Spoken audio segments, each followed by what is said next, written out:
It can be very tempting racing after the latest and greatest in camera technology, even though it comes with an expensive price tag. It seems worth it because like this stuff has great features. Maybe it's got 8K, or maybe it has RAW, or maybe it's doing high frame rates, or some new helpful feature that's really, really expensive, very tempting. And it's that eye candy that we're all kind of drawn to. We really want these cameras to do their best so we can make the best looking footage possible. But the thing to remember is that cameras always go down in value. I can't think of one single camera that's gone up in value over time. Maybe, if it's an antique or, an old relic that's really rare at this point. But for the most part, electronics in general and cameras specifically are going to lose their value over time. Even the high-end cinema ones, even the most expensive camera right now eventually will be worth basically nothing. And I thought it'd be fun to kind of talk about that and look at it as we've kind of come through the kind of digital revolution of filmmaking and cinematography and DSLRs and, back in the day with the Red One, changing things up and going 4K, going RAW, all this stuff that seemed so great 10 years ago is now just kind of whatever. And, still maybe expensive relative to some other things, but much cheaper than when they first came out. And it just goes to show you, even if something's really, really expensive right now and you just really want it, if you just wait, if you don't actually need it right now, if you just wait, eventually it's going to come down to a price point that you can afford. So, for example, if you just go to eBay, and I encourage you to do this with any camera that you maybe wanted 3, 4, 5 years ago because you thought it was the best thing ever. The Red Epic X, there's plenty of them. You can get $6,500. Here's a whole kit, $10,000. I don't know what this kit would have added up to brand new, but I'd imagine it was at least 5 times that amount, maybe more. You can just get the brain. Of course, Red has so many SKUs in different models. There's the Epic X, the Epic M, so many different ones on here. But you can go look. You want a Red camera? Because that was the coolest thing, Still is in some ways, right? The Red Komodo, or, oh, remember the Red Dragon? Oh, that was awesome. Or, and now there's, Gemini and Helium and all these things. They'll eventually go down. They lose value. Even with a premium market like Red, things still go down. If we were to look up like the GH3, because when that came out, it was, before the GH4, before anyone was going 4K, GH3 looked like an awesome camera. Now you can get it for $300, $400, $500 with a kit of stuff. Looks like $600 for this one because it comes with 2 lights, some accessories. How about the GH2? Someone was talking the other day in the chat that they still shoot with their GH2 because it's hacked. $200, $400 with a lens. These things come down significantly over time, and to the point where you might not even think it's worth to sell it because you're going to sell a camera that's perfectly good and working and shoots footage to make $200.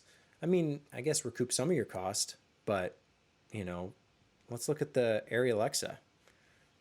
You can get an Alexa Plus for $9,000, $8,000, $9,000. Granted, that's an Alexa Mini. This is the problem with some of these cameras. The new ones don't really change the name, so it pollutes with like the old stuff. 8,000, 10,000, 12,000. This is stuff people would have, like died to have in their hands, 10 years ago. Like, oh, okay, and it's like what they use for feature films, They're shooting Avengers with this stuff. They're shooting the latest and greatest in Hollywood cinema with some of these cameras at some point in time, and then time goes on and new stuff comes out, and we get this kind of distorted perspective on the world that like you need the newest stuff, you need the highest of the high end to do what Hollywood is doing or to make feature films. But if you go look, I mean, when the Red One came out, that was like the pinnacle of excellence for digital cinema, the Red One. Now you can get one for $2,000. Like this is going to be the price of like, this is like the price of a GH5S brand new. But you could get what was at one point in time shooting Hollywood feature films. And it just feels like, I'm not recommending you go out and buy it. Don't get me wrong. I'm not rushing to go buy a Red One because there's some complications with that. It's not the best camera. But at the time, it was used to shoot things like, weren't they doing? Oh, that was like the Epic they did for The Hobbit and stuff. You know, Peter Jackson. But pick your favorite person who's in Hollywood, and you know your favorite director or cinematographer, and if they're shooting digital and if they've shot red, you can buy the same cameras they used. You just might have to wait a little bit longer. And I'm not saying this to like rub it in of like, oh, it's always going to be expensive for the new stuff and you'll never have it. No, the point is just to say the price of something expensive doesn't actually equate to the value of what you can do with it.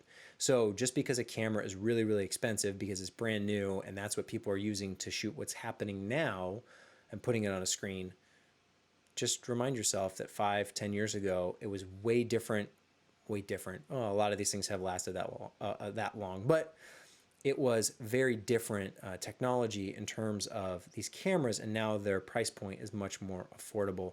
Even if you wanted, you know, I don't know what else is there, like the 5D Mark III. I don't know what these go for. I'm sure people still like them, but like $1,000, and I think brand new, what was it? Have been like 3,000, upwards of that. So, $800 for a 5D Mark III, 5D Mark III for $500, $1,000. It always comes down. Cameras always lose value compared to things like lenses or some of the other film equipment that you might have that really doesn't lose its value in the same way because it's kind of always valuable as long as that, you know, lens system is still popular and that camera ecosystem is still in use. People are going to want those products. They're not going to lose value as quickly as the electronic components that just lose value because the new ones come out and they're just way better. Glass, you know, with lenses are kind of at that point where there's not much more they can do technology wise to make them any better. So that's why they just, you know, switch the mounts out and they'll go from EF to RF and then you have to buy the same lenses all over again. And they, you know, do some optical optimizations there, but it's, you know, for the most part, a lot of the same kind of stuff. The technology is there. Same thing, well, not as true with lighting because that is a lot more electronic in nature and the advancements there have been relatively significant and quick over the past few years. So if you have some LED lights from a few years ago, probably not worth a whole lot, you know, compared to what's out there now. And so those will lose value. But other things like C-stands and tripods, things that just, the technology is not really going to get that much better because it just does the job that it needs to do. It's like invest in that stuff for the long run and then don't feel ashamed if you have to buy a cheap camera because it's all you can afford. Because chances are that that cheap camera, whether it's a new cheap camera or you buy an old school cinema camera, either way, it's probably going to be able to, in the right hands, take excellent pictures. Like the cinematography of an image is very little to do with the camera. The camera is just what like takes the picture or records the footage. It's about all the other things around it. And if you get that feeling of, oh, I'll never be able to shoot something that high end because I don't have access to that equipment, you can go get access to the equipment they had 5 or 10 years ago, and it's not all that expensive. I wouldn't recommend you do it, but you can if you really want to. And I think it's just good to have that mindset. You know, if you're looking at something like a GH5 and thinking that it's inferior for some way, for some reason, or a GH5S, of, oh, that's not a real camera, that's not professional, you can't do anything good with it, you absolutely can. In a lot of ways, a GH5 is better than a Red One. Right now, they're, according to eBay, relatively the same price. And I feel like you'd get a lot more value out of something like a GH5, and you'd actually be able to do a lot more creatively and stylistically than you'd be able to do with a Red One in 2020. So just always keep that stuff in mind. What else is there? The Blackmagic, there was the original cinema camera. The Blackmagic cinema camera came out very cheap when it first came out. Well, these are the new ones. I want the original. Yeah, there we go. $500. It's funny, you know, the cheap ones, they get cheaper, but from where they start to where they end up, may not be all that drastic. What about the Canon 1DC? Where's that at these days? What was this camera when it came out? I feel like that's much cheaper than when it first launched, and everyone loved the 1DC, rant and raved. The most cinematic image Canon has ever made. It's incredible. It's beautiful. The 1DC. Now you can get it for $1,700, $1,300. How about like a C500 Mark I? If that comes up. Well, that doesn't give me anything. let's see if we can find a C500. You know, proper filmmaker's camera. $5,000, $3,000, 4,000. You know, because the stuff just, it comes, the new stuff comes out, and the old stuff, people just ditch it, and then they upgrade, and then a newer version, a Mark II, a Mark III version will come out, and the old stuff just keeps collecting dust somewhere, and people are offloading it. How about a C300 Mark II? Because now the Mark IIIs are coming out, you know, relatively same price. And of course, there's things that advance like autofocus, right? And ISO, like dual ISO, and all this stuff that you can do with these newer cameras that makes them technically better. But again, don't forget that the best of the best a couple years ago is now sitting on someone's shelf collecting dust because no one wants it anymore. So they offload it. So if you're in that position where you're budget conscious, you're worried about the quality of your work, I always say buy what you can afford and do the best you can with it. That's what I always try and do. I buy what I can afford and do the best with it. And usually that ends up working out really, really well, because then if you're only investing what you can actually afford and you're using it to get paid work in return, that all that money you're making off of that work can go into investments for the higher end stuff, for the better stuff. And just remember though, that if you put all your money into a camera, it's like a car. It's going to go down in value. You just lose money on these things. So if you're going to buy a camera brand new, just make sure that you can afford it outright and it's no problem, or that you are guaranteed you're going to make your money back off of it, because it's an easy trap to fall into. Well, I need to buy the best of the best so I can actually get work. And if you don't have work lined up and there's no way to recoup your costs, you're not going to, and you're going to have to sell it later, and you might only get 50% of your money back, 25%, I don't know, 75% if you're lucky. Like, it's going to go down in value. So just something to always keep in mind as we're looking at the new stuff. It's really cool.